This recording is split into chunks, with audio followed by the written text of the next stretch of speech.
Tonight on News 5 Live, Trevane Thomas is arraigned for shooting up the Compulse home in Belmopan. The state of emergency is extended to 60 days. The opposition boycotts today's House meeting, and Belize's beloved Jenny Lovell passes away. These stories and more coming up on News 5 Live. This plan, I can't leave this plan. Smart Belize! Hey there, smart thinkers. We're turbocharging your mobile experience with Smart's powered up postpaid plans.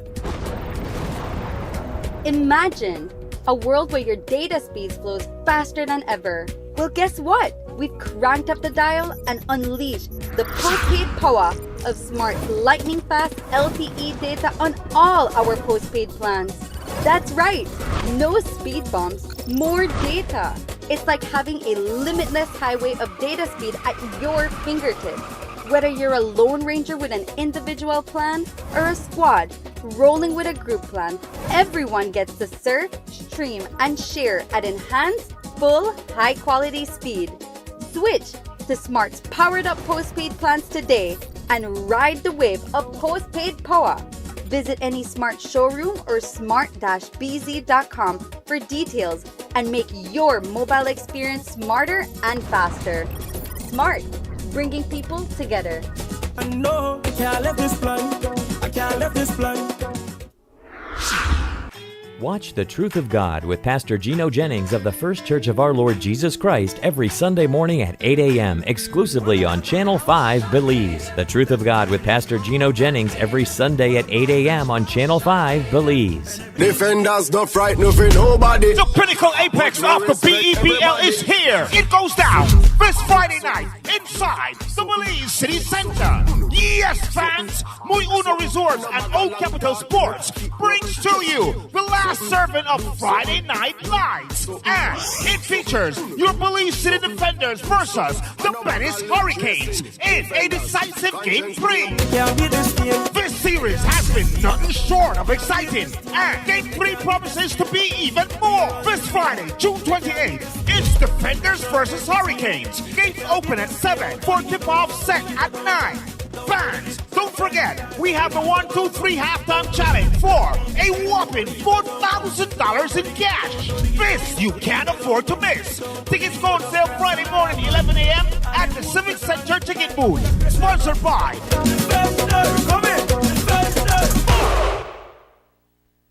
My name is Waluko Mejia. I'm the General Manager at Copal Tree Lodge here in Toledo, Belize.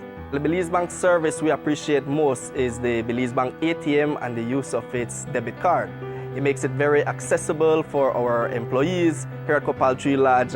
Essentially, they could access the ATM on their way home after work, and also that the local stores accept the use of a debit card.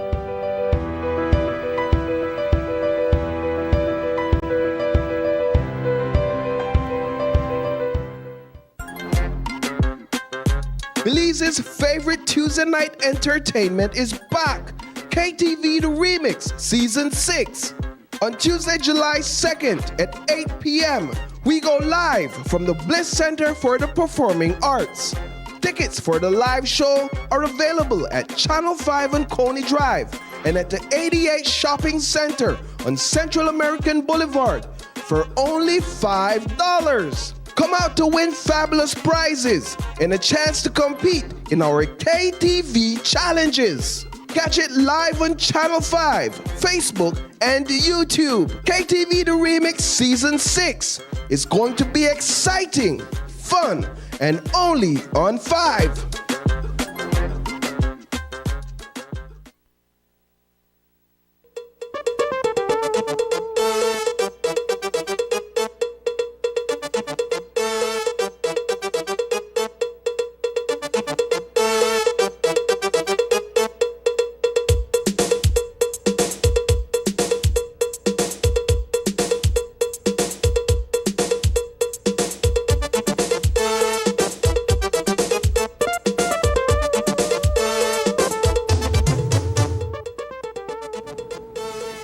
Good evening. Welcome to News 5 Live for Friday, June 28th. I am Annalena Polonio.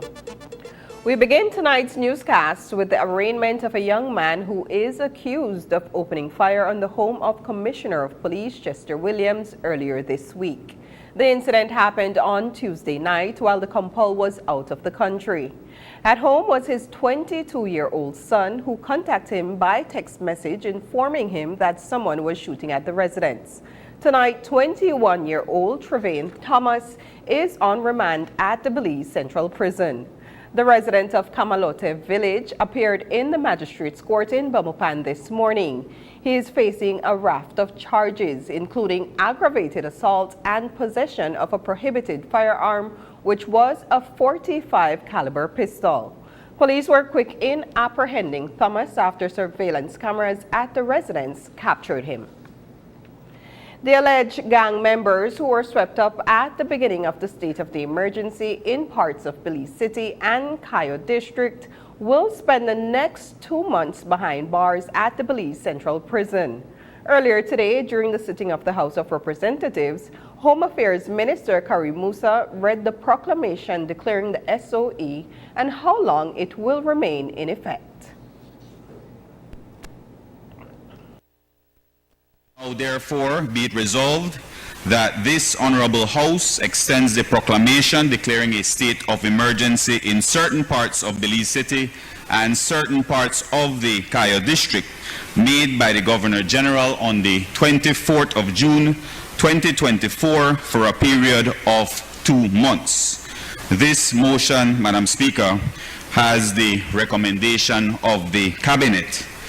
And by way of explanation, Madam Speaker, we have arrived at a point where decisions, swift and certain, must be made to ensure that our Belize remains on track to be the best country in which to grow up and raise a family. We cannot do that in a country where a few feel that they have the power and impetus to wreak havoc on our streets, planting seeds of fear in the minds and hearts of hard-working and law-abiding citizens of our country. Belize is certainly not a state where lawlessness, more especially that which leads to the senseless loss of life, reigns supreme. We are even more certain that we will not allow any corner of our country to fall into a state of normalized lawlessness. Opening fire on a mother and child exiting their vehicle, or the elderly men riding on bicycles, is not normal. Blazing bullets in the dead of night at a police station is not normal. And most certainly, shooting a barrage of bullets into the home of a senior public servant, the Commissioner of Police, no less, is not the Belizean way. These wayward activities will not be countenanced, will not be tolerated, and will not be condoned. Trevane Thomas will have his day in court as he spends his first night in jail. And today we had an opportunity to ask the Minister of Home Affairs, Karim Musa, to speak about the attack on the Commissioner's home. He thinks the incident was egregious and cowardly, and he says the police are looking for 2 more culprits who they believe acted along with Thomas to carry out the crime. It is, in my opinion, a very egregious and brazen attack on one of our most prominent public servants, the Commissioner of Police.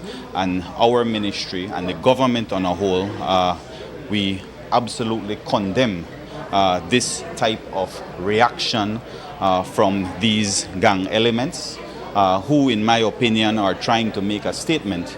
I can tell you that that individual has already been detained. He has already been charged with the offense of aggravated assault, with possession of a prohibited firearm. And so that person will be spending some time at Hattieville, at Colby Foundation. But he did not act in isolation. He acted in concert with other individuals. We already have information on who those individuals are, and the police are actively pursuing those individuals. 2 weeks ago, an attempt on the lives of Doris Grant and her common-law husband, Austin Underwood, was made while the two were on their way home from a Trinidad concert in Belize City. Grant's name had been in the news on several occasions following an arraignment in the lower court for obtaining property by deception, leading to several raids being conducted on her property. Just 4 days after the shooting, 48-year-old Grant and 31-year-old Underwood were charged with being a member of a gang. Today, an application for bail was submitted on behalf of Grant and Underwood by attorney Ronel Gonzalez on the grounds that his clients needed more medical attention than what is currently being provided to them at the Belize Central Prison. Grant and Underwood were subsequently granted bail to the sum of $5,000 each. Despite this, the two are being held in prison for an additional 90 days under the state of emergency. Here is Gonzalez with more details on his client's medical conditions. I submitted and filed a detailed application for bail on behalf of both Mr. Underwood and Ms. Grant. And a major part of the application was to outline to the court their medical condition. Both are in serious need of medical treatment at this time. Mr. Underwood has suffered a gunshot wound to the left leg that I understand is being infected because of the lack of medical treatment at the prison. That is my instructions from him. And that in fact, Ms. Grant also has an injury to the hand. Now, I have presented medical evidence to the court saying that both these individuals have bullet fragments. They have the lodging of the bullets in the skin and in the bone still. On behalf of Mr. Underwood, he has it in the bone, and I have the x-rays and so on that I presented to the court to explain that they are in desperate need of medical surgery. We have shown where there is medical referral saying that they need to undergo immediate surgery. After a period of time, as I understand it, these matters can become poisonous within the skin, and therefore it causes a threat to, in this case, limbs and possible loss of limb to the leg and to the hand of Ms. Grant. So that is the position in terms of their medical condition at this time. We took the opportunity while we spoke with the opposition leader to ask him about his thoughts on the attack on Williams' residence. He said that while it was relieving to know that no one got hurt during the shooting of the house, the act itself was a sign that Williams' time as commissioner has expired, a message that the opposition has been sending a while now. Well, despite my vehement criticisms of the commissioner and our denunciation of his poor performance, I'm happy that no one was injured, happy he wasn't there, and I'm happy that his son was not injured. I don't know if happy is the right word, maybe relieved, because there is still a sadness in the fact that we have come to a point in our country where criminals feel that they can attack the commissioner of police. If this is not a sign that the commissioner of police needs to go, I don't know what is. But typical Chester, he spins everything and he makes this an opportunity for him to become some type of hero, whereas this is an indictment on his incompetence. This is an indictment on the lack of fear and the lack of deterrence that his tenure has evoked in the criminal elements. Same thing with the Minister of Police. There is no fear for law enforcement in this country where you will have a state of emergency. And this part of the country where the commissioner has his residence is included in the state of emergency, and they will go and they will spray the commissioner's house with bullets. If that doesn't tell you that it's time for the commissioner to go, I don't know what does. Prime Minister John Briceño also weighed in on the crime situation this morning. He pointed to various initiatives that his administration has undertaken to provide employment for opportunities youths as an alternative to crime and violence. He also touched on the importance of education and the need to keep children in school. We as a government have been saying it over and over that we will not allow a small group of people to terrorize our law-abiding citizens. We have been doing everything possible to assist everyone. We have been working on growing the economy. That presently, Madam Speaker, there is an unemployment rate of 3%, never seen in the history of Belize. I make that point because if these young men want to work, there is work for them. We have been doing working with small businesses, with MSMEs, creating opportunities. Again, not even them, that many of them will say, oh, only the big guys have access. We have changed that. So if they want to get a taxi, they could come in and register themselves as an MSME, get a taxi to run, or whatever it is. What is important is that we have to ensure that we protect the little ones. Because whenever I speak to my colleagues, especially those that in the south side where we have the most pronounced areas of gang activities, they are telling us we have to ensure that these little kids stay in school. Coming up, Eddie Webster bids farewell to the National Assembly. Hello friends, I'm Dr. Bob Roberts with another 60-second sermon from God's Word. The Bible says, "Blessed are the merciful, for they shall obtain mercy." It was several years ago in the town of Dangriga, Belize, that the Lord taught me the true meaning of mercy. We were with a group of college students conducting a revival meeting in Dangriga. The young people were on the streets inviting people to the services while I went to the gas station to buy gas for my truck. As I was driving through town, I suddenly saw a group of young people, and wanting to stop and invite them to the crusade, I did a very foolish thing. I could not see anyone behind me in the rearview mirror, and so I stopped my truck in the middle of the street and started backing up. I backed right into a man's car. I got out to survey the damage. I expected to meet the fury of the man, but I met the fury of the young people whom I was wanting to invite to the crusade. They began to shout to the Latino man, "What are you going to do with that white man? What are you going to do with that white man?" The Latino man would look at his car and then look at the young people. Realizing there was not a lot of damage and infuriated by the antagonism of the young people, he simply nodded for me to go on. Suddenly, I realized what real mercy was. I was wrong. I had backed into a man's car, but in mercy he forgave me when I needed it desperately. You know, that is exactly what Jesus has done for every one of us. We all deliberately sinned against him, but the moment we came to him in repentance, he says, "Thy sins be forgiven thee." Today's 60-second sermon has been presented by Christian Foundations of Faith in cooperation with the Baptist churches in your area.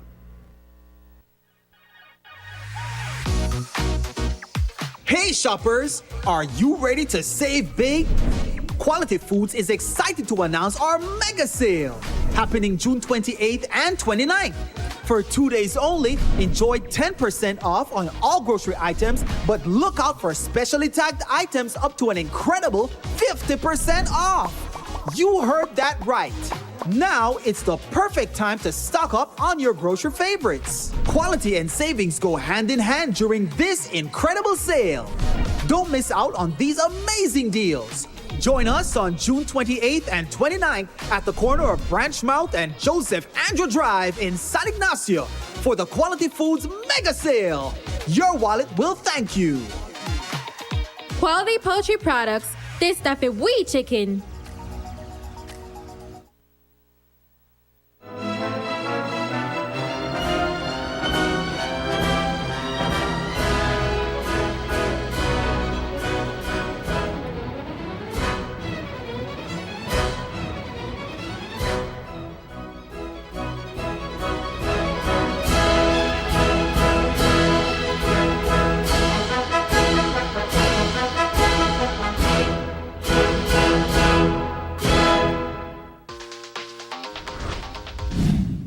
I'm connected. Yo.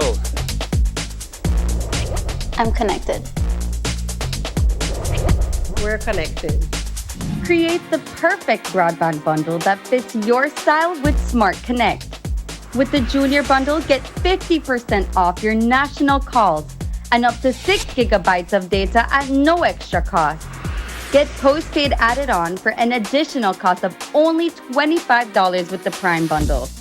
Stay connected with unlimited smart-to-smart calls plus 6,300 megabytes of data and free international minutes. For the family, get the Binge Watchers bundle with Netflix add-on for only $28.13 more. This bundle gives you 4 profiles with unlimited streaming on multiple devices. Visit a showroom near you to sign up and personalize your own bundle combination with Smart Connect. Smart, bringing people together.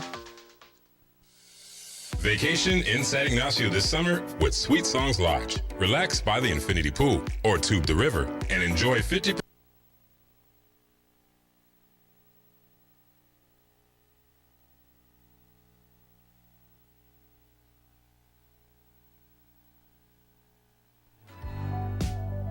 In Belize, we value our families, we value our communities, we value our neighbors.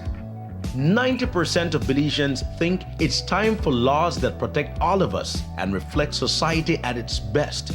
94% of Belizeans agree that public spaces in Belize should be more accessible to people living with disabilities. In Belize, we believe in fair treatment and supporting one another. We know that our beautiful country is at its best when we come together for the greater good.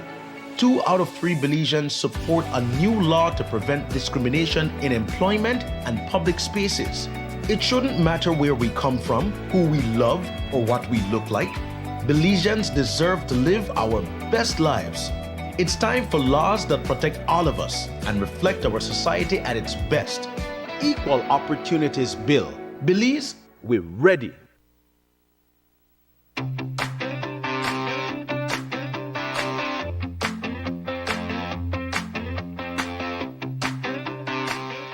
Summer is almost here, and we're gearing up for the exciting time of the year where kids from all over the country come together and showcase their talent on one stage. The Open Your Eyes stage. Yes, that's right. Summerfest is back. Join us on Friday, July 5th at the Memorial Park in Belize City at 6:30 a.m. It will be a fun-filled morning with lots of prizes and surprises. Come see talented kids from all over the country perform on stage. See you at Summerfest 2024.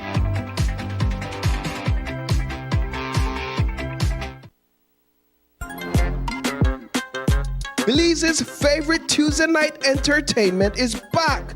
KTV The Remix Season 6. On Tuesday, July 2nd at 8 p.m., we go live from the Bliss Center for the Performing Arts.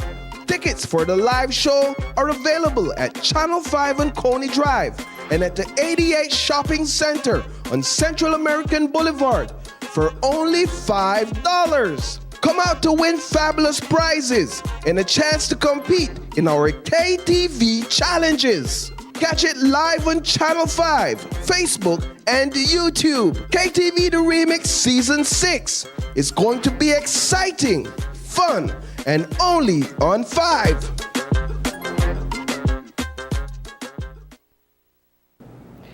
Today's House meeting was a one-sided affair after the Leader of the Opposition and 4 other UDP area representatives boycotted the sitting of the House of Representatives. On Thursday, Shine Barrow wrote to the Speaker of the House, pointing out that the schedule for the meeting deviated from the 5 clear days notice that has been established. In his letter, the Leader of the Opposition wrote, quote, "Failure for this honorable House to follow the 5-day notice protocol disenfranchises the opposition, obstructing our ability to satisfy the required 5-day notice as per Standing Order 19.3 for the extremely crucial questions to ministers," end quote.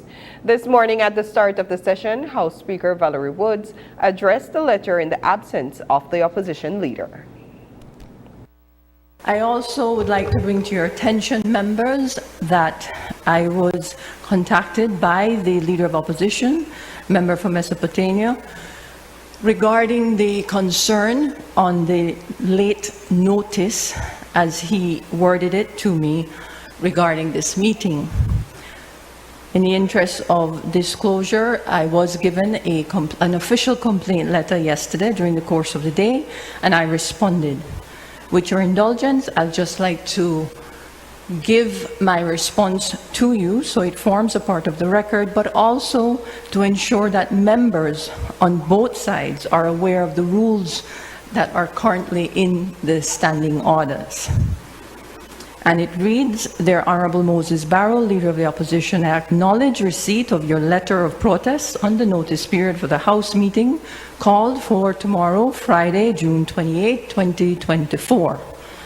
The Clerk of the National Assembly was notified on Sunday, June 23rd by the Cabinet Secretary on behalf of the Executive for June 28 to be set aside for a House meeting. This was brought to my attention and the notice went out on Monday, June 24th, when the orders of the day were verified. I do appreciate the concern on notice. However, the notice for this meeting is not in contravention of the standing orders. We asked the Leader of the Opposition to explain his reason for boycotting today's House meeting. He said that if the opposition had attended the session, it would not have sent the message that they wanted to send. He also shared with the media his concerns over a couple of the bills. When you see that Speaker has allowed the executive to abuse the rights, the duty, and the privileges that the opposition members enjoy in the House, this boycott of today's sitting arose, as we have disclosed to the media, by way of the House deviating from established protocol, which gives a 7-day notice. 5 clear days, 5 business days, but 7 days from the sitting is when the Speaker would notify all members. The Prime Minister is the Minister in charge of Parliamentary Affairs, and he is well aware of the established protocol, and this contemptuous behavior will not be tolerated by the opposition. Why is it important that we get 7 days notice, 5 clear days? Because of Standing Order 19.3. Standing Order 19.3 requires that in order to ask questions to ministers, you must give them 5 clear days notice. So by giving us 3 days notice of a House meeting, you abrogate the privileges of the members in a very, very crucial tool that we have for oversight, that we have for representing. You are known, Leader of the Opposition, to present vehemently, argue strongly against presentations that are made during the House proceedings. Your absence, your entire opposition's absence, does not give you that opportunity to stand up and to debate or to make a point today. Well, we will make that point right now. That is why we have the media. With the bills that are being passed today, let's start with the motions. We have the loan motions that amount to 48 million Belize. That adds to the already $1.45 billion. And we have a government that decried the debts that the UDP amassed in a 13-year period. And now, in one term, they have amassed more debt than the UDP, more loans than any government ever in their first term. And what they have done is a very clever maneuver, whereas they present these loan motions under captions that one would be hard-pressed to disagree with. But then the learned members of the opposition and the public, you look closely and you scrutinize it, and you see that there is no transparency and there is no accountability. You have, with the urban development, for instance, and all of the loan motions that they have presented, there is never a pathway to accessibility, right, which allows for corruption and abuse, because the $1.5 billion that this government has amassed in loans that the taxpayers have to pay back, it is not the PUP taxpayers that will have to pay it back. It is all taxpayers.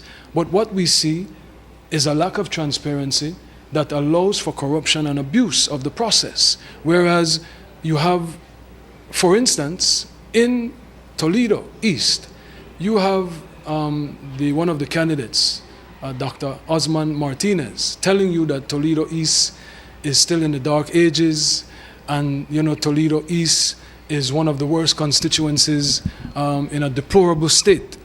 Yet we have come into this honorable house and passed loan motions for rural development, rural funding to help.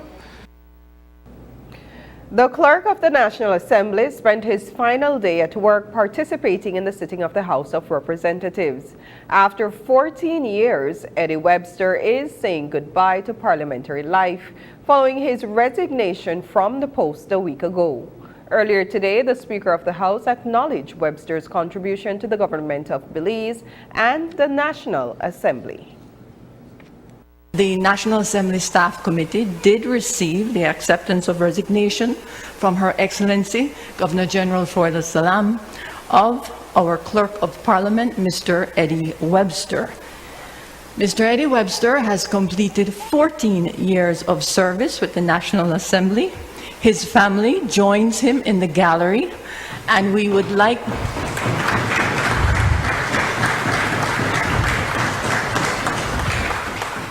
we would like to publicly acknowledge his years of committed service to the National Assembly of Belize. If you would allow me, please, a round of applause for the service of Mr. Eddie Webster.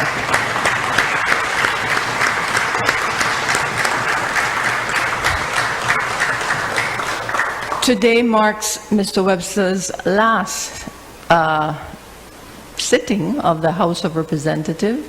Perhaps not as rambunctious, Mr. Webster, but it is the last sitting, and his effective date is the 30th, but operationally today would be the last day. Thank you, Mr. Eddie Webster. In the House of Representatives today, Prime Minister John Placencia introduced a proposed amendment to the Fiscal Incentive Act, which will do away with the need for a definitive agreement to be signed with outside investors.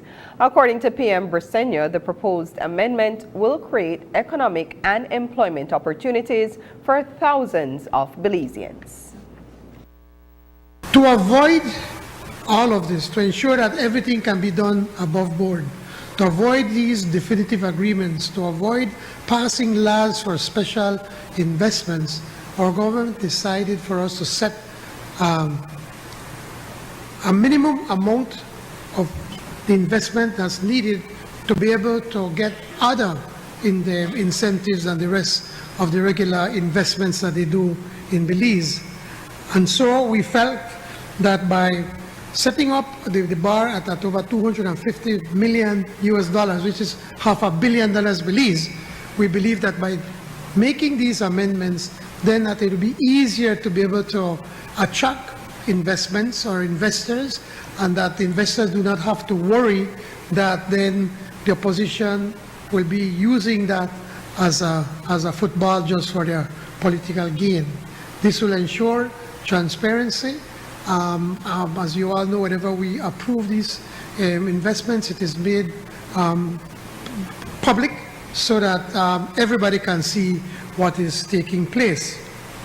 But in the context of amending this Fiscal Incentive Act, Madam Speaker, the new incentives that will be included for investments of over $500 million Belize dollars or $250 million US is one, well, the customs duty exemptions, and then GST exemption for goods and services for the project, construction, and establishment.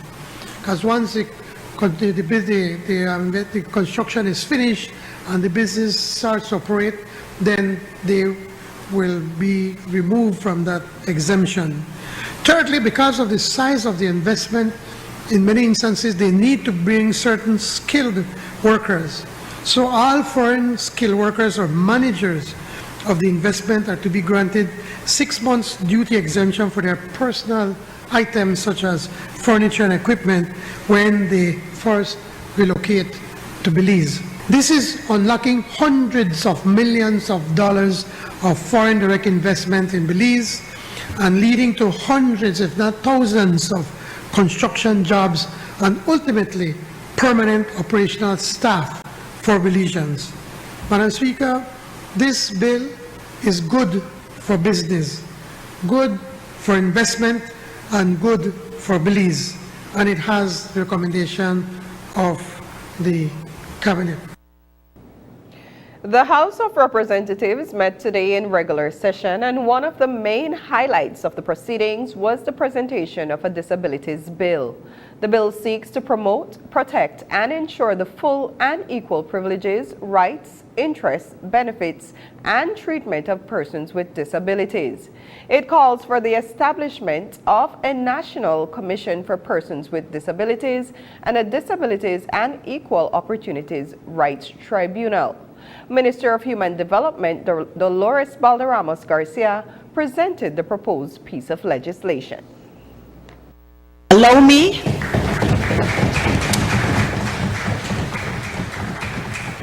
me also, Madam Speaker, to mention a few more names. Mrs. Rosamond Williams, 47 years of service connected with Stella Maris and special needs students. Marjorie Bernard, 40 years. This is no small accomplishment for all of our ladies, Madam Speaker. Also, Dativa Martinez, Myrna Elliott, Merlene Neal, Eleanor Castillo, Teresita Bradley, Sharon August, and Dana Stain. And they're all connected with Stella Maris.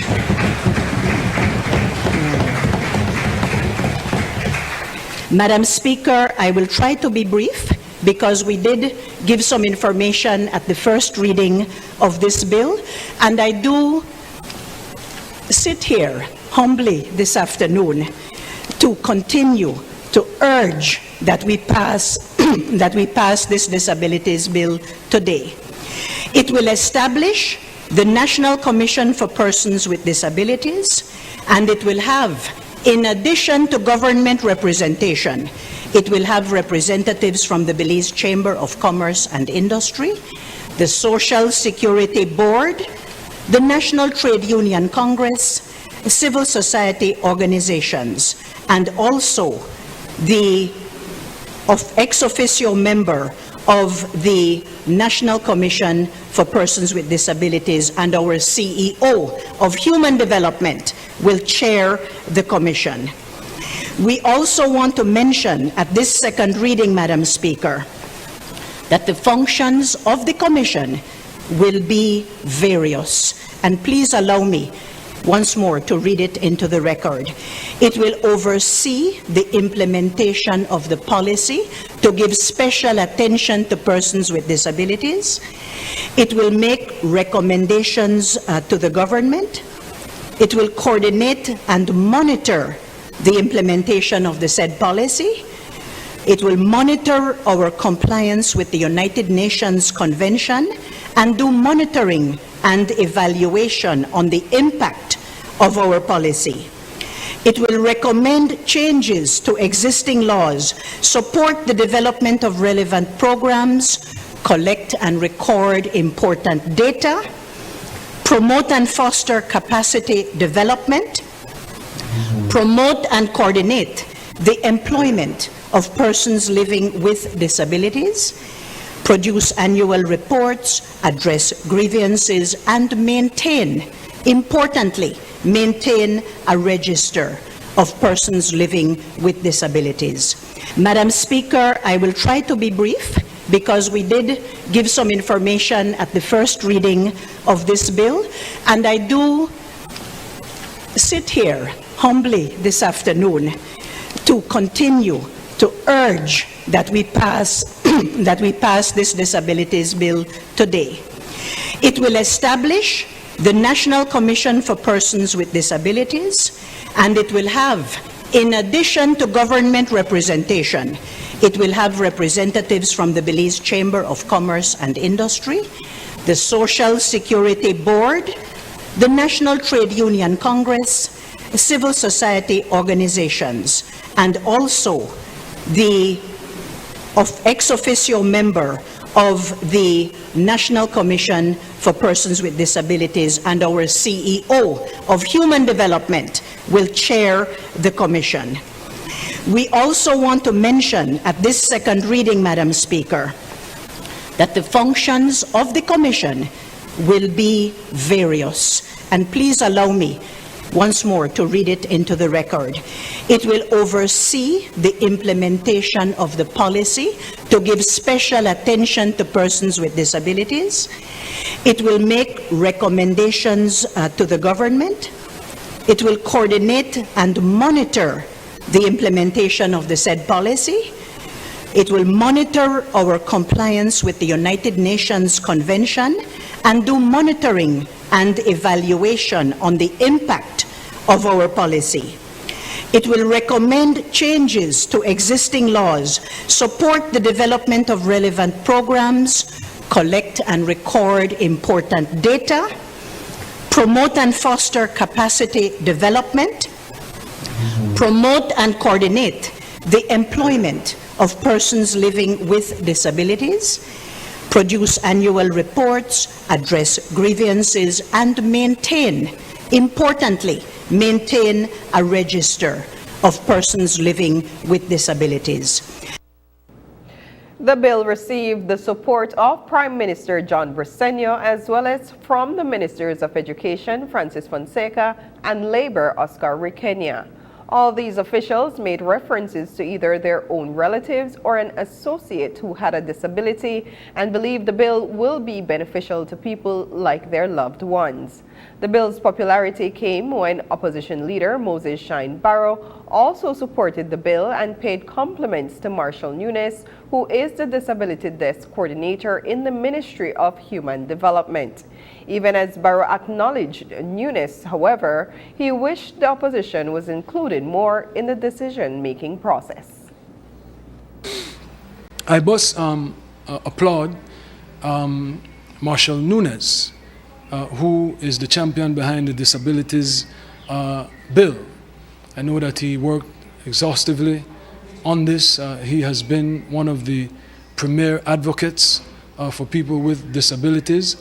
It is a very ambitious bill, but I am never one to shy away from having revolutionary ambitions. But I do applaud Marshall Nunes, who is the champion behind this.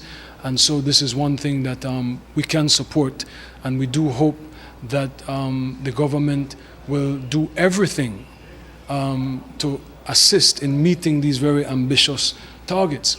But one of the criticisms we have is the lack of representation of the opposition on these commissions, on these boards.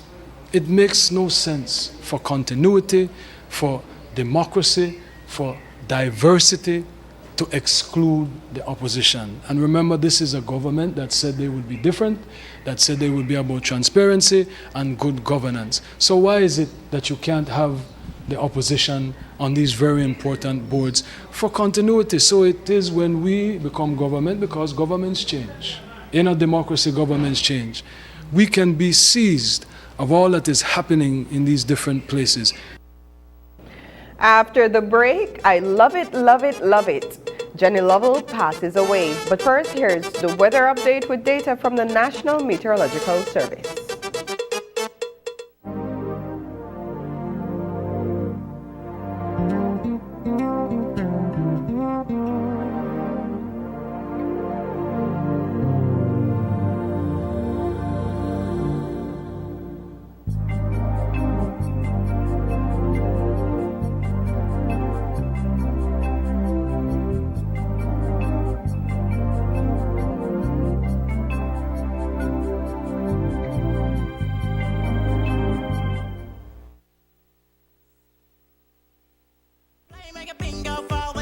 The Mega Bingo Progressive Jackpot is going up. You don't want to miss the next show.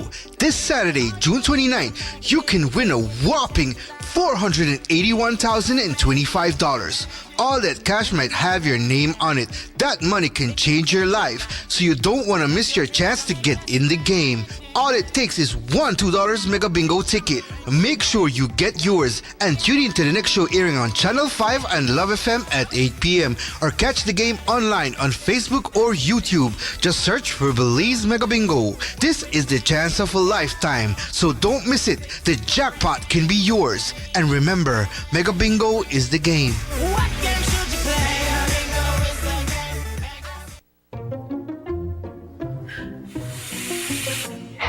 Tell me, what about our today? I recently done a Red Gal video. I get more views than Harriet. And you know one person had the nerve to post that I not even a Red Gal? I mean, like, what that mean anyway? Well, here what about me? Every time I go buy meat pie, and I go, so, nothing in there. Nothing. So this is my issue. I over 18. I don't want no one artist. And you could believe my man still expect me for wash dishes? We don't got time for that. I out there for dishes. Yes. And you, sir? Well, I don't really got their kind of problems, you know. Ever since I switched to DJ and signed up for my unlimited postpaid plan, life stress-free. Nothing bother me or my connection no more.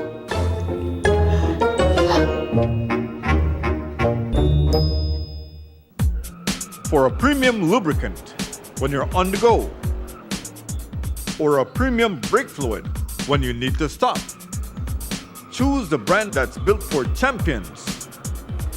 Come to Premium Lubricants, distributed by Enrique Martinez and Sons Limited, 2 miles Philip Goldson Highway, Belize City. WhatsApp us at 606-4154.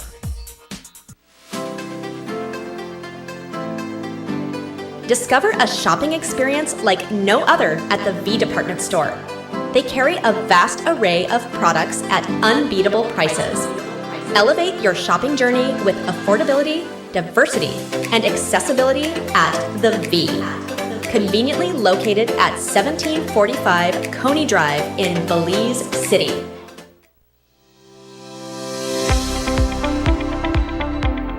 Greetings. On this World Environment Day 2024, I stand before you as your Minister of Sustainable Development and Climate Change with a message of hope and action. The theme for this year, land restoration, desertification, and drought resilience, calls us to unite in safeguarding our precious land and natural resources. Belize, our home, is facing challenges posed by land degradation, desertification, and drought, threats that require urgent attention and collective effort.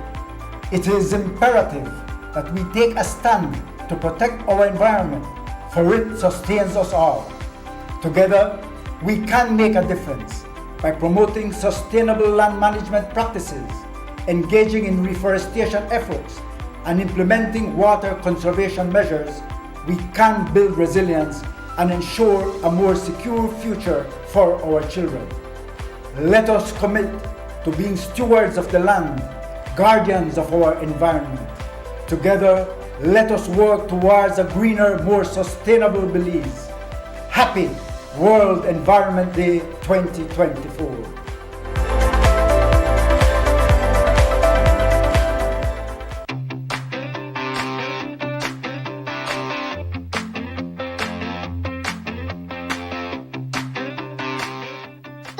Almost here, and we're gearing up for the exciting time of the year where kids from all over the country come together and showcase their talent on one stage.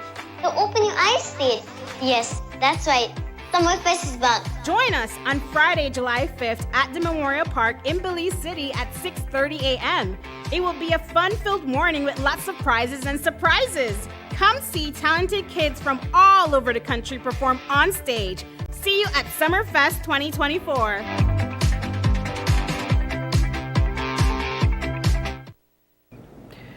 She was known for her exceptional musical skills, her transformative wisdom, and her captivating personality. Jennifer Lovell, or Jenny Lovett Lovell, as she was affectionately known, has passed away. Reports are that Lovell experienced a bad fall on Thursday while home alone. Lovell was found and transported to the hospital by a couple of her colleagues who grew concerned after she stopped responding to their calls and messages. After being released from the hospital, Lovell spent the night at the home of one of her friends who also works as a nurse. She passed away early this morning in the care of that friend. Lovell was a true Belizean icon. News 5's Paul Lopez filed the following report. I loved it. Yes!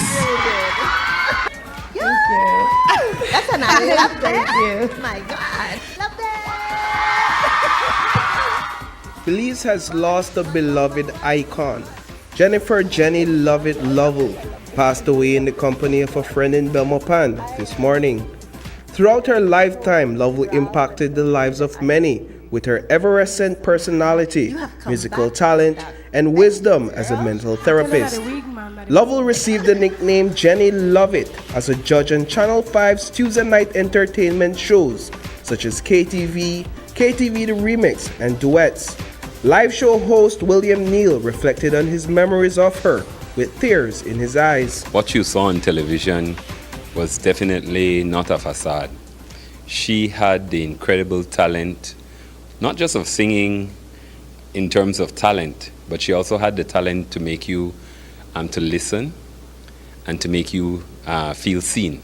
When she said love it, love it, love it, that was what she was all about. She was definitely a person who believed that love would conquer all and that you had to love people through everything. I really don't know what Tuesday nights will be like when I'm on the stage looking down and there's no Jenny there. These are the people who I want to appeal to. For more than a decade, Lovell led a segment on Open Your Eyes morning show called Brock It Down with Jenny. As a trained psychiatrist, she imparted invaluable knowledge to viewers on numerous mental health topics. Former Open Your Eyes host and now Chief Executive Officer at Channel 5, Marlene Cuellar, spoke about Lovell's irreplaceable character. She partnered with us willingly, came and answered questions from viewers, mental health related, coping with life, building self-esteem, kind of that spirit, that mental care that people needed. And she did so because she was an advocate for people to have better mental health. Why was it important to have Jenny remain a staple on KTV The Remix? Because you can't replace a Jenny Lovell. And she is an icon, rightly earned. She is passionate about helping to develop talent in this country, especially musical talent. What a lot of people don't know is behind the scenes, she mentored some of the singers. She worked with us with Summerfest to train some of the kids to get them on stage. If she saw someone with talent, she just wanted to help them make it better and help to make them shine. Inside Price Barracks, where all the buildings are designed and painted to reflect discipline and dullness, Jenny Lovell's office inside the BDF's Wellness Center was a stark contrast. It emanated peace, wellness, and her vibrant personality. She had been volunteering as a mental therapist for the Belize Defense Force for the last decade. She was scheduled to be at Price Barracks this morning to conclude a self-care training she led for more than a dozen soldiers. Major Megan Aspinall is the head of the Belize Defense Force Wellness Center. One day she's like, I need this office to have life. The soldiers, you need to understand that coming to counseling, you can't see colors that are depressing as well. You need to be vibrant. So she's like, I want cotton candy pink. She told the young men that work with us, and so we made it happen. And she brought all her decor, her pink flowers, everything. Lovell was employed as Director of the Department of Human Services when she returned to Belize as a retired U.S. Naval lieutenant in the late 90s. She was then appointed as the first director of the Community Rehabilitation Department within the ministry. Chief Executive Officer within the Ministry of Human Development, Adele Katsim, was the CEO in the ministry at the time. Her life was about Belize and development. She was a volunteer, like a super volunteer at the Belize Defense Force, a super volunteer at one of the rehab centers called Hedges. She volunteered. She was working with our ministry because she's a master trainer currently for our community and parent empowerment program. And of course, she was a lover of the arts. So she contributed so much to the arts through KTV and through her beautiful voice and singing and all of that. Jenny Lovell's musical career was just as illustrious as her contributions to mental health wellness. In the early 70s, Lovell was a member of the Mission Singers, a musical group that was created by music extraordinaire Francis Renaud. Karen Vernon worked alongside Lovell in the arts. I knew her through my work with the Francis Renaud projects over the years. I worked with her as a judge here for KTV, and a lot of people know her from KTV and they don't know beyond that. But Jenny Lovell was one of the Mission Singers for the Mass in Blues. That was in the late 1960s, early 70s. I think they toured the US in maybe 1971 and produced the Mass in Blues album, of which Jenny was a soloist on many of the songs on that album.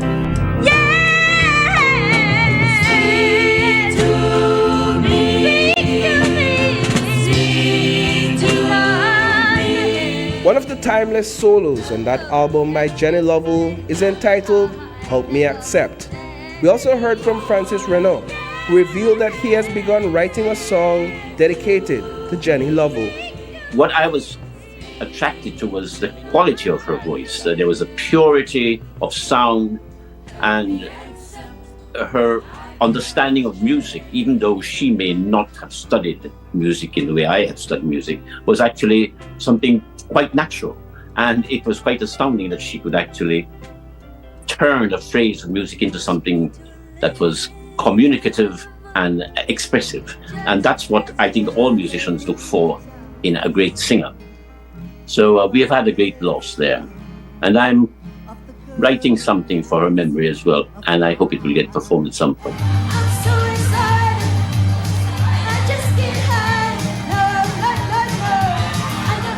Reporting for News 5, I am Paul Lopez. Prime Minister John Placencia also extended his condolences to the family of Jennifer Lovell on behalf of the government of Belize. PM Placencia reflected on the many contributions Lovell made to Belize. He thanked her family for sharing her life with the nation. Here is what he said today inside the National Assembly. You know, this morning, the nation, we woke up to the sad news that we lost Jenny Lovell, the incomparable Jenny Lovell, who else has seen on Channel 5 KTV. I think just earlier this week, she was also on live TV. That voice, remember Mass in Blues, when she's one of the most, probably the best album Belize has ever produced, with Frankie Renaud. Just all of them were just little kids when you talk about Mass in Blues, and I wish that more Belizeans should be aware of that music. She was a national treasure. And I join others, our colleagues on this side of the House and the entire country, extending heartfelt condolences to her family and her friends and everybody who loved Jenny, especially since, again, as I said, because of her appearances on Channel 5. She loved singing and she loved Belize, and for this we are a grateful nation, and we thank her family for sharing Jenny with us. And may her soul and the soul of all the departed rest in peace. Thank you, Madam Speaker. The Belize Police Department is asking for the public's assistance in identifying the body of a man that was found earlier today. This morning at around 5:15 a.m., a man of Hispanic descent was pulled from the harbor near North Front Street in Belize City and has since been listed as a John Doe. The individual has several tattoos, including one of a cross surrounded by flames on his left arm. For those with information that can assist police with the investigation, contact Crime Stoppers or make a report to the nearest police station. One of two suspects accused of a triple murder walked free today after being acquitted due to a lack of evidence. He is 23-year-old Sean Flores, who stood trial for the murder of Alaris Andruin, Vidal Human, and Maria Juarez. All three individuals were bound and shot during a home invasion at Mile 10 on the George Price Highway in June 2019. Subsequently, then 19-year-old Kyle Zetina was charged for the crime after video footage placed him at the scene, and then 18-year-old Sean Flores was jointly charged. However, in the case of Flores, there was no evidence linking him to the crime other than his caution statement, which his defense claims was beaten out of him by police.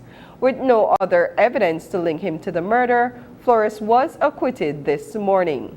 Unlike his co-accused, the Crown has presented substantial evidence to be admissible in the trial against Zetina. His trial will continue July 15th, 2024. When we return, Placencia Lobster Fest, the first one up for 2024. Have you heard about the once daily pill that can help prevent HIV? Pre-exposure prophylaxis, also known as PrEP, is a once daily prescription medication that helps you lower your chances of contracting HIV. PrEP may not be for everyone, so speak to your healthcare provider to find out if PrEP is right for you. PrEP does not prevent pregnancy or other sexually transmitted infections, so it's important to use a condom every time you have sex and to get tested regularly. PrEP. It's something positive to help keep you HIV negative. You must be HIV negative to qualify for PrEP, so you need to get tested for HIV immediately before and every 3 months while taking the pill. So what are you waiting for? Talk to your doctor about your risk of HIV and find out if PrEP is right for you. Make staying safe a habit. Step up, PrEP up.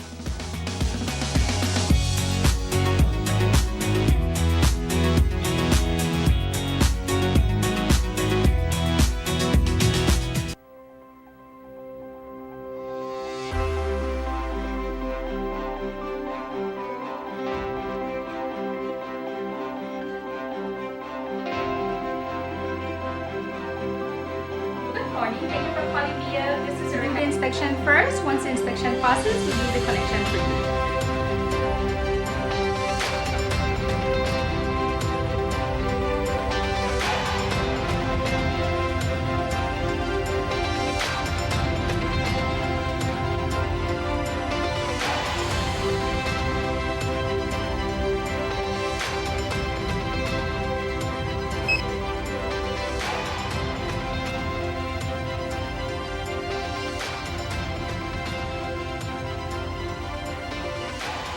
Our teams at BEL continue to serve you.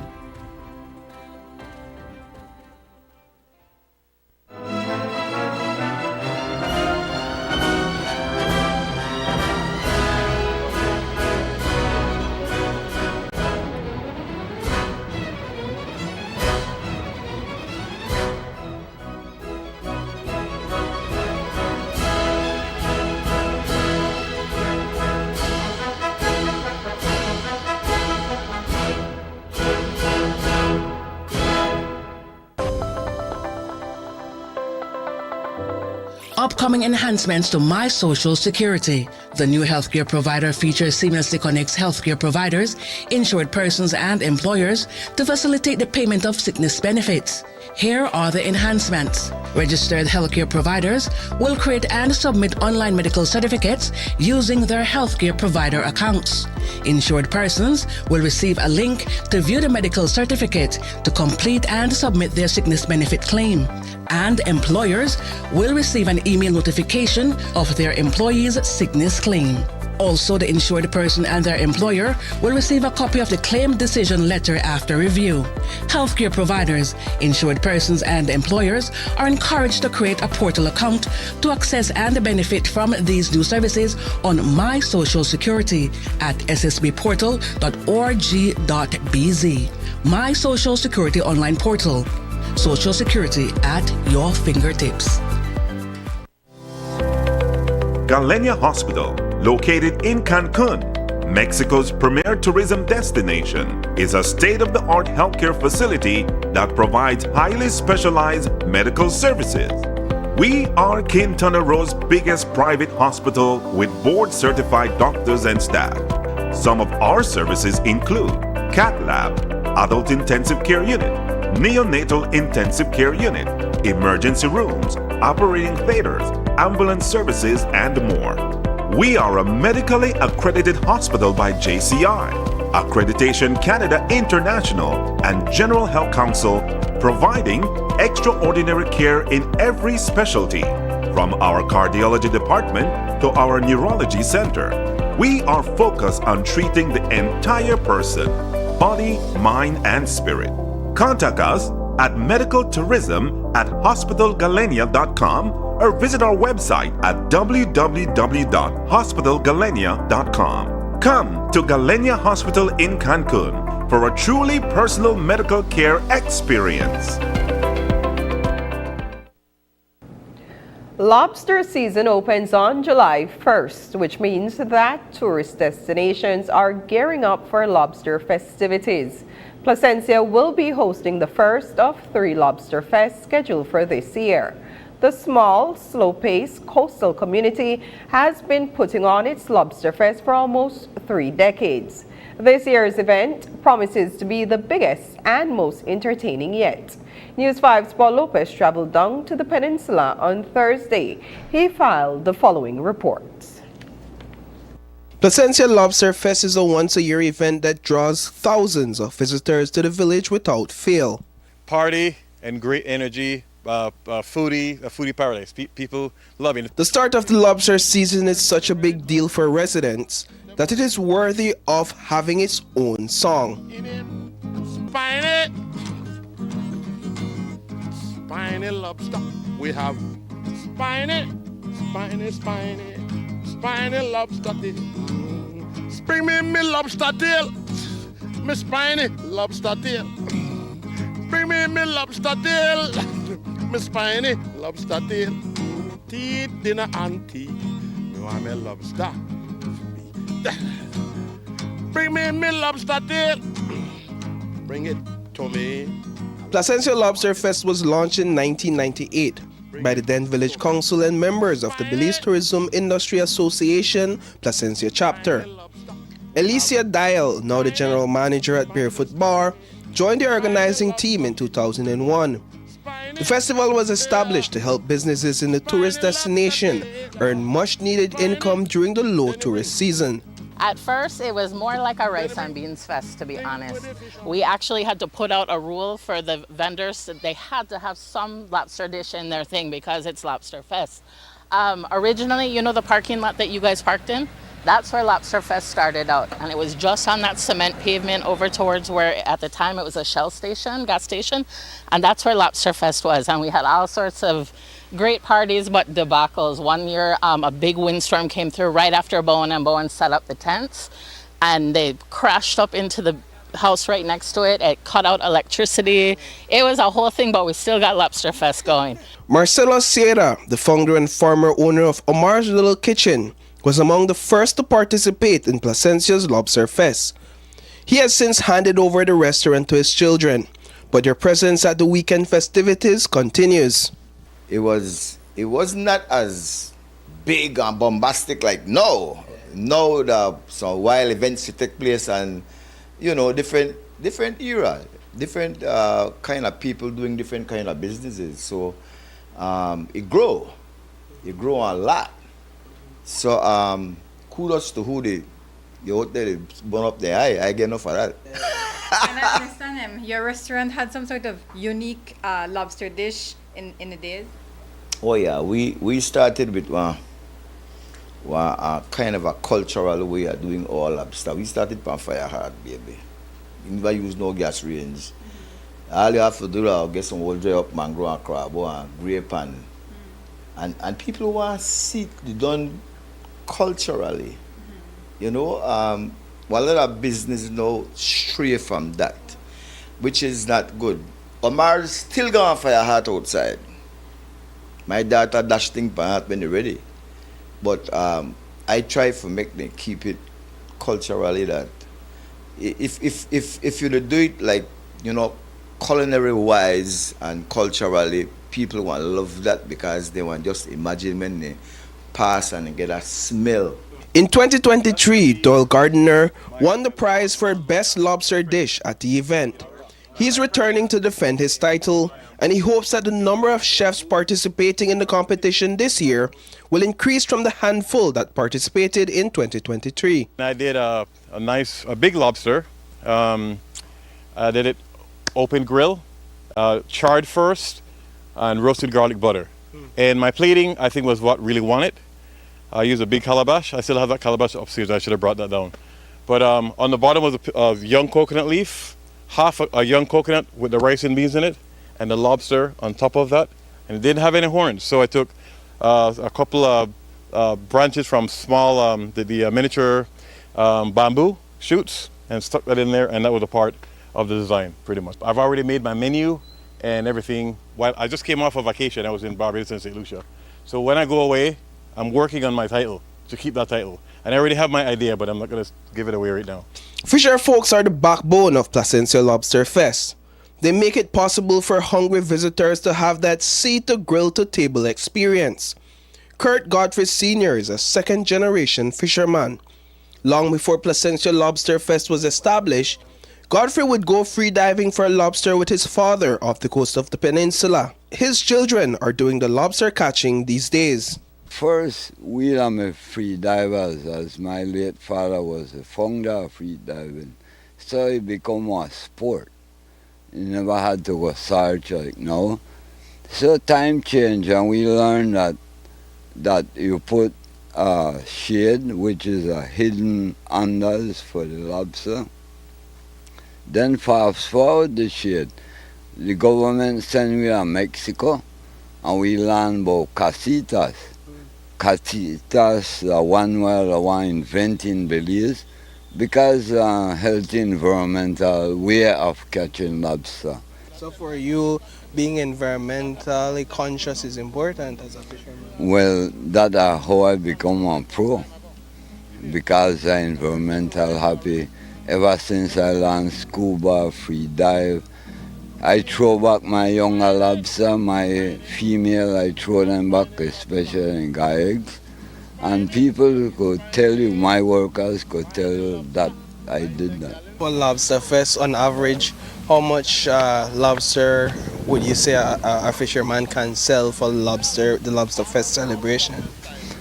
Well, talking about myself, out of my casitas, I could probably produce 200 pounds whole live lobster. The festival begins on July 5th and ends on July 7th. A variety of entertainment and competitions have been organized for each of the 3 days. Warren Garbett, the chairman of the village, says there will be no shortage of fun and food. The events or the timeline of events or the events that we promote for the Lobster Fest is strictly at the Lobster Fest grounds. We actually ask for local businesses to not apply for extensions during that weekend because it is the biggest fundraiser for the village. So we encourage everybody to support the events Friday, Saturday, and Sunday. The events start very early on Friday, around midday, and it goes to about 2 o'clock. 2 a.m., sorry. And then it starts again Sunday morning at 10 and goes all the way through until 2 a.m. and then Sunday again from 10 until midnight. So there's plenty of entertainment at the Lobster Fest grounds. It has grown tremendously over the years. We have a total of around 90 booths this year. Of course, mixed with food vendors as well as arts and craft. We have some NGOs that are present as well, sharing some of the sustainable conservation efforts. So it's a mix of different organizations and vendors. Bring me my lobster tail. Bring it to me. I love it. I want it. Reporting for News 5, I am Paul Lopez. STEAM education is an approach to learning that uses science, technology, engineering, the arts, and mathematics to engage students in dialogues of critical thinking and creativity. This summer, co-directors Orlando Medina and Joseph Stamp Romero are inviting students to sign up for the STEAM Summer Academy in Belize City. This 4-week program intends to provide participants with a diverse learning experience. We spoke with Orlando Medina of Educational Scientific Solutions for more information. We are running a summer camp this summer for kids between the ages of 8 to 13. We're going to be focusing on various areas. It's going to be involve arts, maths, science, a little bit of technology in terms of robotics, and we even have sports and karate. So we have it's a diverse experience. We're trying to create a diverse experience for students for the summer. It's going to be for 4 weeks. We're hosting it at Edward P. York High School, and it's going to be running from Monday to Friday, starting next week, Monday, July the 1st to the 26th. So we're planning to do this for 4 weeks, try to immerse the kids, allow them to, discover their different areas, their different talents, their interests. And we're still taking registrations. At this moment, we're still taking registrations. So if you're interested in something that is and it's a camp that is designed too. It's something that we're educators, so it is something that we are putting together a little curriculum for it. We're putting together all the activities, and we plan to provide snacks for these kids. And we want to do so much. We want to really make it a full experience. The last Friday, they will get a chance to showcase what they learned throughout the camp. But really, the structure for the camp that we have is that every week, for example, they will be asked to present what they have been working on for the week, like the little challenges that they have. They would get a chance to look at it and see where is it that they can improve. And then as we go along, we have this grand finale at the end where they're going to showcase what they have learned in the different areas. And so children will get to showcase, and they could choose. They could choose if they could choose more than one area. So if they want to demonstrate what they have done in science and math, and if they want to do a little bit of art or dance or whatever, they could showcase that as well. Nearly 1 month into the hurricane season, the Ministry of Disaster Risk Management, NEMO, and the National Meteorological Service are evaluating Belize's plan for the ongoing season. Day 2 of the 12th National Climate Outlook Forum got underway in Belize City this morning, where several organizations discussed the strategies that will be implemented moving forward. News 5's Brittany Gordon attended today's event to learn how prepared Belize is for the 2024 hurricane season. Here's more on that. In 2023, Belize was spared from all 7 hurricanes that tore through the Atlantic during the 4th most active hurricane season since 1993. Nonetheless, Hurricane Lisa, a Category 1 storm that made landfall in 2022, devastated Belize, leaving in its wake hundreds of millions of dollars in structural damage and economic losses. So, is Belize prepared for another hurricane? That is the question that key stakeholders are seeking to answer at the 12th National Climate Outlook Forum. Daniel Mendez, coordinator of NEMO, explains. We are in the middle of the hurricane season, so by now everyone should have had a plan already. You should know where to go, what you're going to do if there is ever a storm developing in our area. So what we're doing with the Met service today is really to understand the outlook for this season. For us at NEMO, we need that for planning purposes, so we can know where to go, what to do, and how we're better guided in our work. But like I said, in the hurricane season, we at government have a plan, and we also want to ensure that every sector, every organization, every home, every person has also a plan on knowing what to do if there's ever that in our area. The intensification of dry and wet season is a direct result of climate change. Chief Meteorologist Ronald Gordon says that extended dry seasons are becoming a more common occurrence. What we are seeing is that gradually our dry season is becoming more intense, as we saw recently with the wildfires and the extreme dry temperatures that we had. We also noticed that sometimes at the start of rainy season we get rains, but then eventually we get an extended, what we typically used to call the MAGA season. That's between around July to August. Sometimes we get an intense dry spell as well. So we notice that there are changes occurring, and of course we know that our temperatures are increasing. As we look at our data, every year we monitor our temperatures. They are going up. So it is quite clear that we are in the area of climate change and temperatures are increasing. The Ministry of Disaster Risk Management's preparation includes engaging all partners in information sharing, planning, response and recovery strategies. So many times we feel that NEMO is just one organization responsible. But in reality, NEMO is a system, it's a national system that includes governmental, non-governmental, private sector, community, everybody. Even you at your home, you are part of NEMO. Carrillo further explains that the Met Service plays a key role in ensuring that Belizeans are informed and prepared. Stakeholder engagement in this conversation is vital. The Met Service engages a group of technical experts who on a regular basis are being trained. They're identifying areas, new areas for to be trained. They're also improving in terms of their technology. And so I think that our country can really feel proud that we have one of the best Met Service in the region, so much so that countries in the Caribbean and even in the US depend on us for information. And I think this is what we're getting from these forums, the opportunity to recognize where there are areas for improvement. The outcome of Belize's 2024 hurricane season is yet to be determined.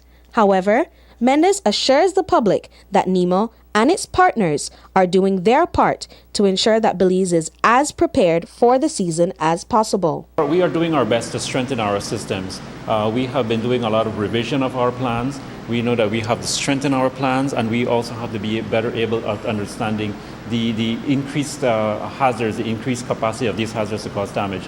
So we are in the middle of a review of all our plans and strengthening those, not only within NEMO, but also within all our partner committees, also with the different villages and community municipalities in the country. Brittany Gordon for News 5. Up next, in tonight's episode of The Bright Side, the MORE campaign takes us to the Horizon Academy.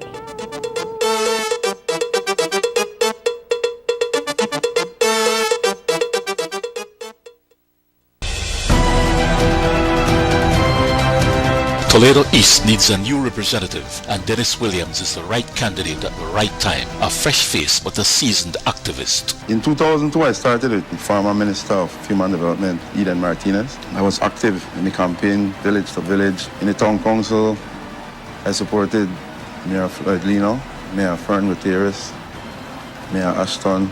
Wow. So whenever there's election, I go full force, yes. I go full force. Having established a close connection with his people, he is ready and able to serve as their area representative.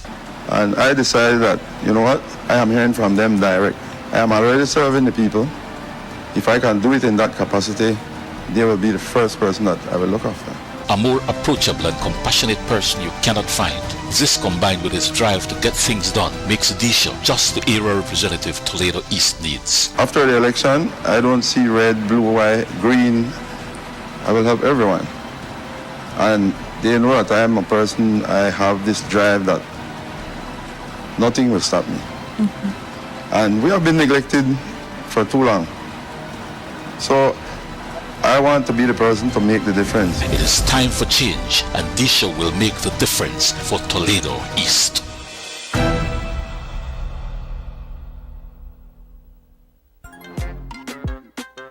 Belize's favorite Tuesday night entertainment is back.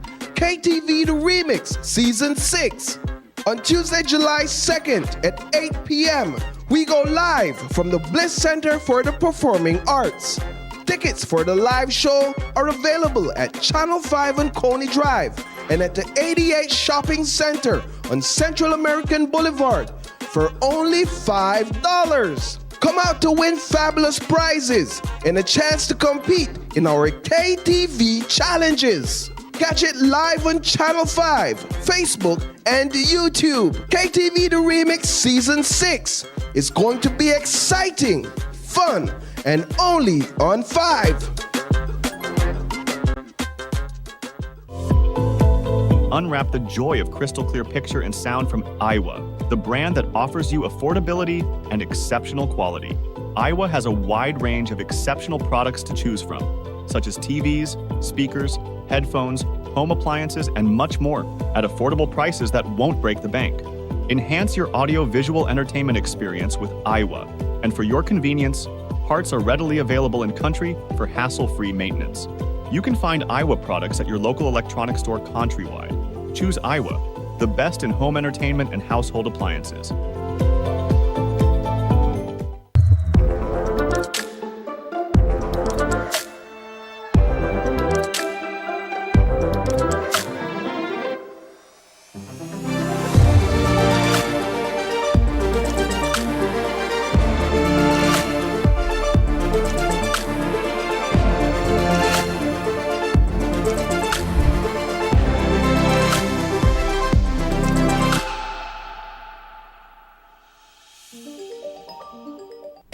This plan, I can't leave this plan. Smart Belize!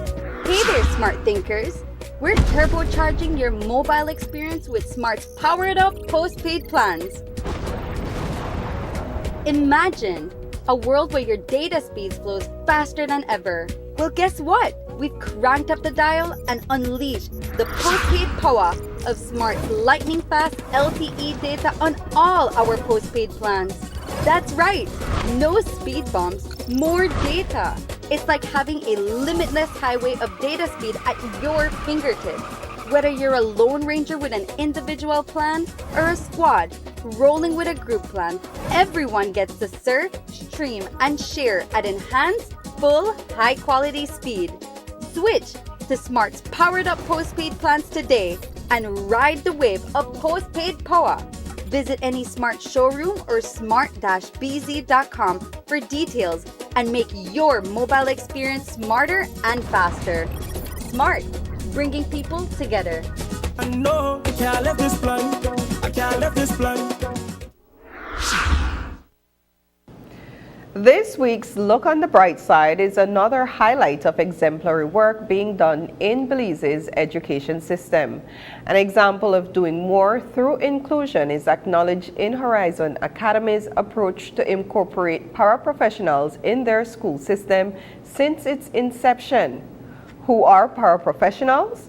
That's what Sabrina sought to find out. Here's that story. On the Bright Side is brought to you by the Ministry of Education, Culture, Science and Technology, and UNICEF.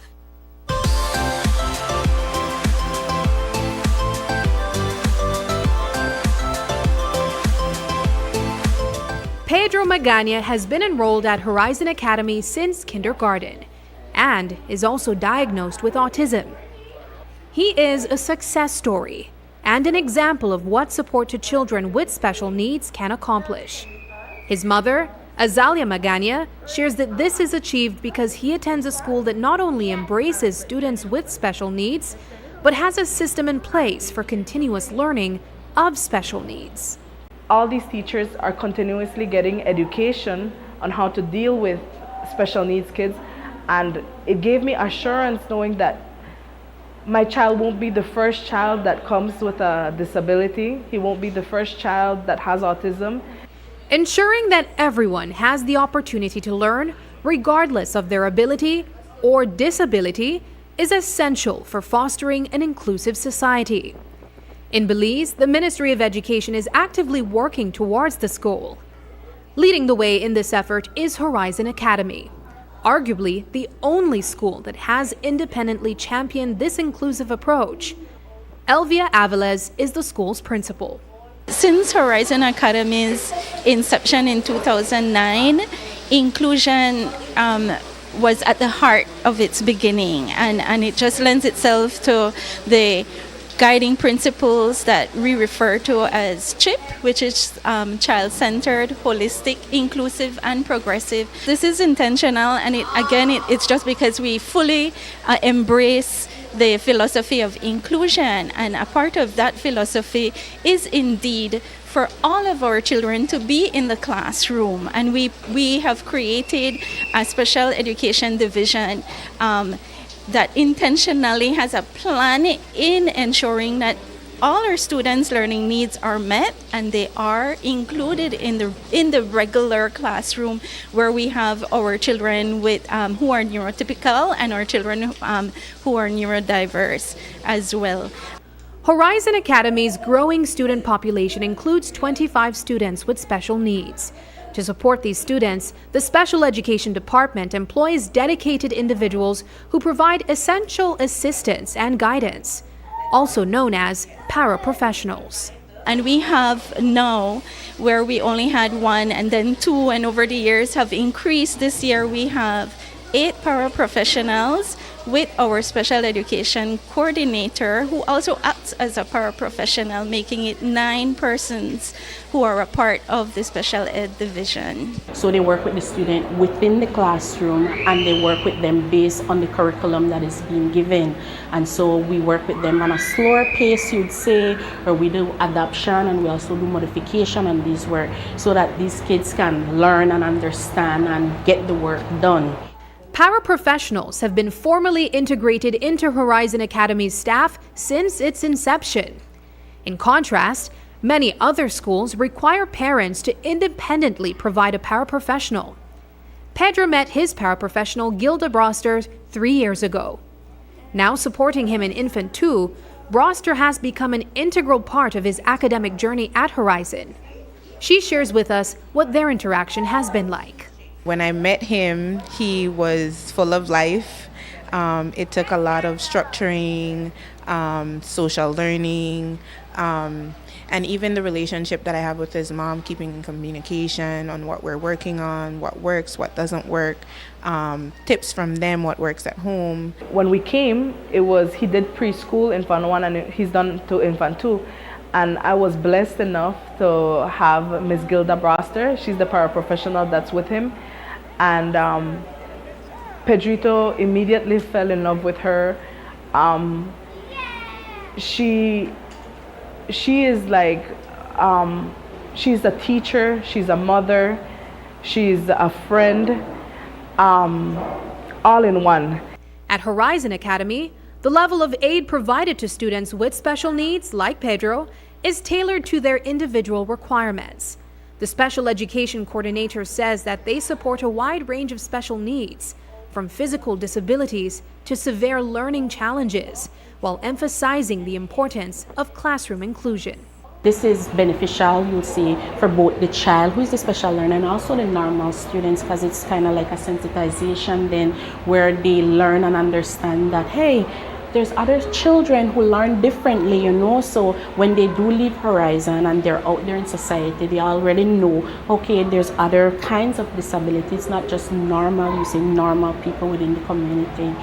What we do is we observe their behavior, we observe how they interact, the academic level that they're at. We do something called benchmark, where we test to see where they're at academically, and then we go from there. The goal is to provide the necessary support to these students until they no longer need it. Azalia Magana says it's a reality she did not think would come this soon. Pedro has not only advanced in his level of learning, but shows promise of parting ways with his parapro, Miss Broster. The principal, Miss Elia, she told me, she was like, our goal is to help him until he doesn't need us anymore. And I thought that was like, no, he's gonna need a paraprofessional throughout the years. I thought that like he would always need it, and the support was greater when he was in preschool and infant 1, and then getting him to be more independent. And so this year in infant 2, we got to the point that Ms. Gilda would tell me, like, Pedro doesn't need me that much. It's such a blessing that we're living here in Belize City, and we had the opportunity to have him in a school like this. And my heart goes out to all those parents that don't have the opportunity to have their kids with a paraprofessional in the class when they need it, because I don't know, had this not been possible, I don't know if I would have moved to a different country or quit working to be able to be that paraprofessional. I know that he needed it, and I think it's essential. Looking on the bright side, I'm Sabrina Daly. On the Bright Side was brought to you by the Ministry of Education, Culture, Science and Technology, and UNICEF. And that's the news. Tonight's broadcast is available at channel5belize.com on both our Facebook and YouTube. I'm Adeline Apollonia. From all of us here at Channel 5, have a happy and safe weekend. Good night.